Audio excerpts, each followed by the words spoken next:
Dulu aku berpikir kayak sampai kapan ya aku hidup minta uang ke orang tua, sampai kapan ya aku hidup menjadi seorang yang mungkin ya udah sekolah, les, pulang, ngerjain tugas, udah gitu terus siklusnya. Kapan sih kita bisa bermanfaat buat orang lain kalau misalnya kita hidup nggak mau punya branding yang bagus di media sosial, nggak mau punya nama yang baik dan lain sebagainya.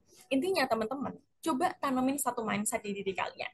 Jangan mau hidup seperti ini terus. Coba kalian rasain apa mungkin hal-hal yang kalian rasa masih kurang dari diri kalian. Sampai kapan sih aku mau kayak gini? Sampai kapan sih aku mau bergantung ke orang tua, bergantung ke teman-teman, selalu insecure. Dan itu adalah hal yang sangat-sangat memotivasi aku dari dulu guys, karena ya aku pengen hidupku berubah, aku pengen hidupku jauh lebih baik, aku pengen ketemu orang-orang yang lebih keren, aku pengen diajak kolaborasi misalnya sama EduFirst kayak gini, aku pengen punya audiens, ataupun aku pengen jadi speaker nih yang berpengaruh buat orang-orang. Dan itu yang aku lakuin sampai akhirnya aku bisa sedikit lah demi sedikit itu berhasil seperti saat ini.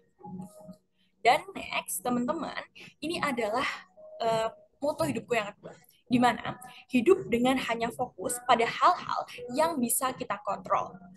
Mungkin teman-teman berpikir, aduh kalau misalnya aku ngelakuin hal A, teman-temanku bakal ngomongin kayak gini nih. Misalnya aku bakal membangun personal branding di media sosial.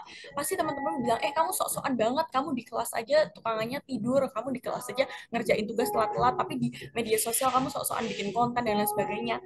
Tapi teman-teman kita harus ingat, omongan orang lain dan juga pikiran orang lain tentang diri kita itu tidak bisa kita kendalikan. Mau kalian seberhasil apapun, mau kalian udah jadi presiden, jadi menteri dan lain sebagainya, kita lihat aja sampai sekarang. Setiap orang tetap bebas mengeluarkan pendapat tentang diri orang lain. Dan intinya kita tidak boleh membalas apa yang orang lain omongin. Misalnya aku diomongin temanku tentang hal-hal yang buruk-buruk. Terus aku balas, oh iya, awas aja besok aku bakal bongkar aib kamu, aku bakal gini. Itu adalah menunjukkan kalau kita tuh nggak dewasa sama sekali dan kita belum memahami prinsip yang namanya prinsip stoikisme atau stoikisme guys, dimana kita cukup fokus saja ke hal-hal yang bisa kita kendalikan. Yang nggak bisa kita kendalikan adalah omongan orang lain. Tapi yang bisa kita kendalikan adalah bagaimana cara diri kita tuh bisa merespon orang lain ketika kita mungkin mendapat ujian, mendapat hinaan, cemoohan, dan lain sebagainya. Pokoknya teman-teman jangan terlalu fokus sama apa sih yang dibikin orang lain, karena mau kalian sehebat apapun, pasti ada yang nggak suka sama kalian. Dan bahkan sampai sekarang pun aku juga merasakan hal itu, makanya aku berbicara kepada teman-teman sekalian. Kenapa? Karena aku pengen kalian udah nggak usah urusin omongan orang lain, karena orang-orang yang support kita, yang mendukung kita akan selalu sama kita. Tapi mereka yang dasarnya nggak suka sama kita, sampai kapanpun mau kita nulis klarifikasi sebanyak apapun, mau kita menyenangkan mereka seperti apapun, pada akhirnya mereka tetap nggak akan pernah suka sama kita. Dan itu apa? Waste the time guys, buang-buang waktu. And the next adalah setiap detik itu kesempatan di media sosial. Jujur aku ngerasain banget guys, dimana waktu aku memutuskan untuk oke, aku mau buat konten-konten nih di media sosial supaya mungkin nanti aku dapat endorse dan apa. Mungkin teman-temanku kayak ngerasa kayak ini followersmu lu baru segini, siapa yang bakal ngajak kamu kolaborasi, siapa yang mau ngajak kerjasama anak SMA yang mungkin juga ribet nih buat les dan lain sebagainya, buat sekolah, tugas-tugas numpuk, lomba dan lain sebagainya. Tapi aku berpikir, sampai kapan sih sebenarnya kita ini pengen jadi orang yang biasa-biasa aja? Sampai kapan sih kita siklus kehidupannya gitu-gitu aja? Misalnya kita sebagai anak sekolah, yaudah kita belajar akademik, organisasi udah. Tapi kapan kita bisa berdampak kepada masyarakat? Kapan sih kita bisa membuat ataupun memberikan feedback yang sangat besar ke orang lain? Itu. Dan lagi-lagi kita tuh nggak pernah tahu guys, waktu kita di dunia tuh sampai kapan. Bisa aja tulisan kalian ya di media sosial tuh memotivasi orang lain. Bisa aja apa yang kalian ungkapkan itu bikin orang lain tuh punya semangat hidup baru. Dan lagi, bisa aja tulisan dan video yang kalian unggah di media sosial bikin orang lain sadar. Mungkin nggak semua orang tuh bakal sadar tentang tulisan kita, tentang apa yang kita ingin ungkapkan. Tapi kalau misalnya ada 1 sampai 2 orang yang sadar, terus misalnya dia ngomong ke saudaranya, ngomong ke orang tuanya, ngomong ke teman-teman di sekolahnya, terus mereka semuanya berubah, guys, perubahan sekecil apapun, progres sekecil apapun, itu tetap progres dan itu tetap perubahan. Jadi lagi dan lagi, ayo, selain buat diri kita sendiri, buat orang lain. buat orang-orang yang mungkin sekarang lagi perlu bantuan kita. Misalnya aku suka bikin konten edukasi, konten lomba-lomba, bisa aja anak-anak yang sekarang lagi putus harapan, nggak punya pembina di sekolah, nggak tahu mau lomba apa, buka Instagramku terus termotivasi, terus mereka bisa menang, terus mereka bisa dapat beasiswa, terus masa depan mereka lebih baik. Kan we never know. Ataupun kalian mungkin nanti bakal nulis tentang kesehatan mental, kalian nulis tentang gimana cara bangkit dari kegagalan, terus ada satu dua orang termotivasi, terus mereka bangkit, mereka lebih berhasil, kalian pastinya bakal dapet pahala jariah dari hal tersebut. Oke, next adalah gimana sih cara kita untuk build ataupun cara kita buat bisa maintain, mengolah adanya personal branding itu. Pertama, teman-teman, pastinya cari dulu nih, kira-kira kalian tuh siapa sih? Dan kalian tuh mau apa? Lalu putuskan hal tersebut. Contohnya, aku dulu tuh ikut tes psikologi, aku ikut tes MBTI itu, di online kan banyak. Habis itu ada kerjasama tes akselerasi sama Unair waktu itu sekolah. Jadi dari situ aku juga ngerasa kayak, oh kayaknya aku cocoknya ini nih, cocoknya ini nih gitu. Nah, jujur aku sendiri, aku merasa kekuranganku adalah aku tuh kayak kalau misalnya hitung-hitungan ataupun matematika, aku tuh kayak lemah banget gitu guys. Mau aku belajar seperti apapun, coba komen kalau misalnya ada yang sama nggak suka matematika. Aku nggak suka matematika juga guys, gitu ya. Tapi di sisi lain, apakah dunia ini hanya berputar soal matematika? Apakah dunia ini hanya berputar di soal-soal yang mungkin nggak bisa kita kerjain? Enggak. Setiap orang itu pasti punya satu kelebihan. Di situ aku mulai mempelajari diriku sendiri. Aku ngerasa aku nih cocok nih kalau misalnya tentang sosial-sosial. Aku cocok nih kalau tentang public speaking. Aku suka ngomong sama orang lain. Aku suka berkomunikasi dan lain sebagainya.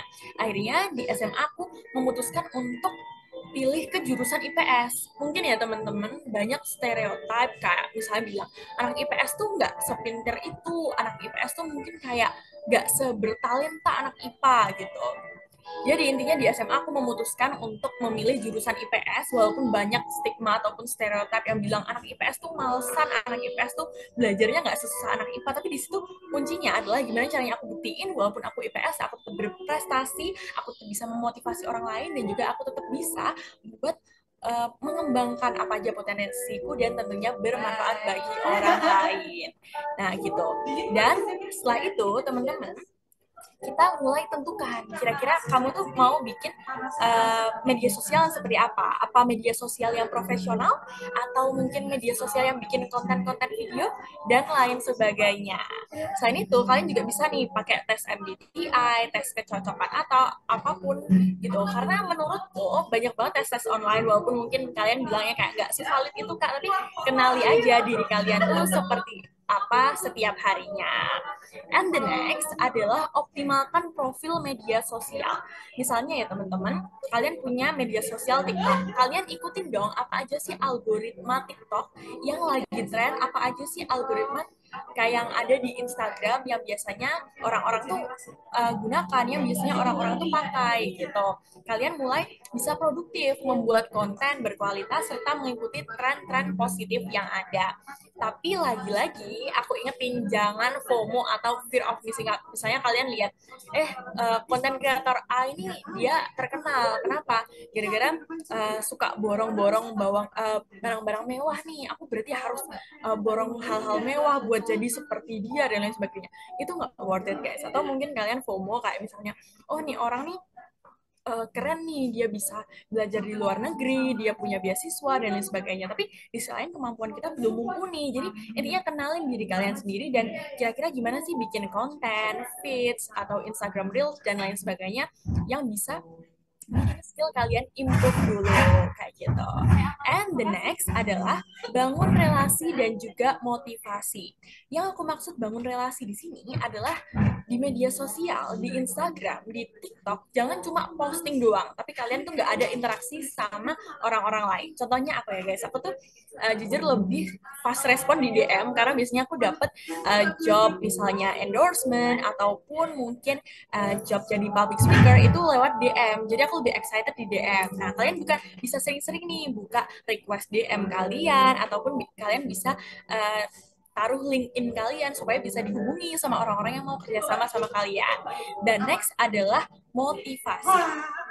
Apa yang dimaksud dengan motivasi di sini adalah cara kalian supaya bisa lebih konsisten untuk berkonten di media sosial. Jangan motivasinya cuma kayak pengen keren, pengen followers banyak, pengen dikenal banyak orang. Enggak. Menurutku, alasan seperti itu tidak akan pernah membuat kalian selalu stay di media sosial. Akan bikin kalian kualitas kontennya ataupun kayak personal branding kalian di media sosial kayak naik turun. Misalnya hari ini kalian produktif, kayak explore banyak banget misalnya kayak kegiatan, tapi besoknya sampai 1 minggu ke depan itu kalian kayak off gitu, dan itu yang menurutku kayak bikin kayak orang-orang lihatnya kayak aduh apa sih kok dia kemarin produktif kok sekarang nggak produktif. Jadi harus ada relasi dan motivasi yang bikin kalian tambah naik lagi semangatnya buat konten, buat update kehidupan kalian di media sosial, tapi lagi-lagi dalam konteks positif ya guys. Dan selain itu contohnya aku pernah pengen banget berkolaborasi sama Kobi Education yang merupakan English course ataupun kursus bahasa Inggris online dengan 1 juta followers. Dan makanya aku kayak oh aku setiap ada kegiatan English course aku upload sampai akhirnya Kobi Education tuh bener-bener reach out aku dan aku dapat kelas bahasa Inggris berapa ya, 5 bulan gratis. Bayangin, bahasa Inggris TOEFL 5 bulan gratis beserta prediction testnya dengan aku membuat video tentang mereka. Jadi intinya kayak barter fee gitu guys. Jadi aku yakin pasti ada banyak kesempatan yang nunggu kalian kalau kalian berani tunjukin bagaimana branding kalian di dunia nyata dan juga di media sosial. Next adalah jaga konsistensi dan selalu mau belajar. No one's perfect. Selalu minta feedback dari orang-orang sekitar serta belajar dari mereka yang lebih sukses. Jangan jadi pribadi anti kritik. Mungkin teman-teman banyak yang rasain kalau misalnya kita belum jadi influencer, belum jadi public speaker dan lain sebagainya, kita ngelakuin suatu hal aja pasti ada yang ngeritik nggak sih, ada yang nggak suka nggak sih? Nah, itu pentingnya menjadi seseorang yang anti kritik. Selalu mau ketika ada orang yang saran, lebih baik konten kamu seperti ini loh, lebih baik ketika kamu mengungkapkan sesuatu di media sosial, difilter dulu, kira-kira ada yang tersinggung tidak dengan apa yang kamu ucapkan. Ataupun kalau misalnya udah terlanjur, ya udah kamu bikin statement minta maaf ketika kamu memang tidak sengaja mengucapkan hal tersebut ataupun tidak sengaja mengupload hal tersebut. Dan selain itu, kalian juga nggak bisa menjadi seorang yang langsung perfect ataupun langsung wah nih dalam personal branding. Misalnya hari ini aku upload kegiatanku di media sosial adalah belajar buat lomba debat sampai akhirnya aku juara. Tapi di kelas aku ngumpulin tugasnya telat. Terus nanti mungkin ada yang bilang kayak gimana sih kamu di media sosial produktif gini tapi di real life kamu malah ngumpulin assignmentnya tuh telat-telat. Itu kan nggak selaras sama personal branding kamu. Tapi di sisi lain teman-teman kita harus sadar kadang-kadang personal branding ataupun hal-hal yang dipandang orang lain tentang kita justru menjadi kekuatan terbesar kita. Contohnya, kalau misalnya hari ini aku mau males-malesan, aku ngerasa malu dengan profile yang aku bangun di Instagram. Misalnya aku pengen nyerah hari ini, aku ngerasa capek banget, aku malu dengan teman-teman yang join webinarku, aku malu dengan teman-teman yang join di channel WhatsAppku dan lain sebagainya. Itu adalah reminder secara tidak langsung dan betapa beruntungnya kita ketika kita tuh bisa diingetin dengan hal-hal sekecil itu dan selalu menjadi pribadi lebih baik setiap harinya. Mungkin nggak langsung 50% lebih baik, tapi satu hari 1% lebih baik aja ya teman-teman. Itu merupakan perubahan yang besar banget. Jadi kalian intinya jangan pernah menyia-nyiakan waktu dan pokoknya improve skill terus. Karena lagi-lagi setiap orang yang mau ngerekrut kita mungkin di bisnis, mungkin di opportunity lomba, seminar, webinar dan lain sebagainya, mereka tuh bukan dukun yang bisa tahu oh nih orang nih gini nih. Kalau misalnya profile Instagram kita kosong, gimana orang-orang bisa tahu kita orang seperti apa? Jadi intinya mungkin dimulai dari media sosial dan lama-kelamaan bisa ke personal branding diri kalian nyata. Di personal branding yang nyata, kalian juga bisa mulai ikut organisasi ataupun ikut kursus-kursus nih teman-teman yang memang mengimprove skill kalian gitu. Misalnya kalian lagi butuh banget tentang gimana sih belajar bahasa Inggris yang benar, yaudah cari tuh les English course kayak gitu. Pengen konten yang bagus, kok menurutku sekarang tuh nggak perlu mahal sih guys. Di TikTok, Instagram, YouTube tuh banyak banget influencer yang bagiin tips-tipsnya secara gratis. Jadi kok hari gini kalian kayak belum improve skill dengan sangat baik, itu rasanya kayak aneh karena ilmu tuh gratis di mana-mana. Kalian kalau misalnya nemu influencer-influencer di media sosial, mereka tuh banyak banget yang kayak bagi ilmunya secara cuma-cuma, bagiin file esai ataupun motivation letter buat beasiswa secara gratis, free itu banyak banget gitu. Tinggal kitanya, kita mau nyari nggak ketika udah ada banyak orang yang mungkin memang benar-benar seberpotensi itu dan mau berbagi, dia murah ilmu, dan apakah kita mau nyari atau enggak, tinggal itu doang sebenarnya. Okay, next, when and how we should do. Oke, teman-teman, mungkin sekarang kalian bertanya, Kak Bilgis udah ngasih aku banyak tips nih, kira-kira gimana ya aku cara mulainya? Pertama, start from now. Mungkin sekarang sambil dengerin yang namanya webinar aku, kalian bisa buka 3 aplikasi di sini ya guys. Yang pertama ada LinkedIn, Instagram, and TikTok. And 3 of them ini benar-benar sangatlah berpengaruh dalam hidupku. Kenapa? Karena walaupun aku masih SMA, tapi aku benar-benar ngerasa 3 aplikasi ini berkontribusi besar dalam hidupku. Pertama ada LinkedIn. Di LinkedIn ini, aku pernah dengar quotes yang agak lucu ya, gini. Kalau kamu mau jadi pemuda yang rasanya paling gagal di dunia ini, tutorialnya cuma satu. Buka LinkedIn. Di LinkedIn itu banyak banget orang-orang yang udah mencapai bener-bener kayak impian semua orang lah intinya. Tapi itu cuma quotes lucu-lucuan aja ya intinya. Yang secara implisit itu telah merefleksikan bahwa ya kita harus punya LinkedIn, kita harus upload apa aja prestasi kita di situ, pengalaman organisasi, pengalaman internship, dan juga pengalaman-pengalaman lomba and achievement lainnya. Karena kebanyakan orang direkrut tuh dari LinkedIn guys. Jadi LinkedIn itu kayak ini sumber dari segala sumber kalau misalnya kalian mau mendapatkan pekerjaan yang bagus, mendapatkan organisasi yang bagus, volunteer, dan lain sebagainya. And the next adalah Instagram. Mungkin ini nggak asing lagi, karena jujur opportunity terbesar itu aku dapat dari Instagram. Aku sering banget di DM sama official kayak lembaga buat public speaker, webinar, contohnya seperti EduFirst ini. Selain itu juga ada buat endorsement yang mungkin sebelumnya aku tidak mengira kalau misalnya aku bakal mendapatkan hal tersebut. And the next adalah TikTok. TikTok ini menurutku kayak apa ya guys ya, tempat di mana aku bisa mengeksplor banyak hal. Kan FYP kita kan random kan guys. Di sini aku mau ngajarin kalian satu hal. Kalau mau hidup kalian tuh lebih baik, FYP kalian di TikTok, di Instagram harus baik juga. Nah, bagi teman-teman yang mau order kaos keren, silakan bisa di marketplace Shopee, Tokopedia, Bukalapak maupun Lazada. Caranya tinggal ketik saja Muhammad Ervando ya. Nah, teman-teman tinggal pilih untuk kaos-kaos kerennya. Kemudian yang cocok langsung saja diorder untuk kaos-kaos kerennya ya. Bisa diorder satuan, lusinan, ataupun borongan, silahkan bebas. Nah, berikut ini saya kasih rangkumannya ya. Nah, teman-teman ketik saja di Shopee, Tokopedia, Bukalapak, Lazada, ketik Muhammad Ervando. Nah, kemudian juga tersedia kaos lengan panjang dengan desain-desain keren. Tinggal teman-teman pilih di marketplace Shopee, Tokopedia, Bukalapak, Lazada. Cuman untuk kaos lengan panjang ketiknya Vando Official Shop ya. Spesial untuk kaos lengan panjang, bisa untuk pria maupun wanita. Nah, untuk wanita yang berjilbab sangat cocok ya, karena pakai lengan panjang tersedia juga, dan tentunya dengan desain-desain kaos yang keren, kekinian. Nah, silakan teman-teman bisa ketik di Shopee, Tokopedia, Bukalapak maupun Lazada, ketik saja Vando Official Shop.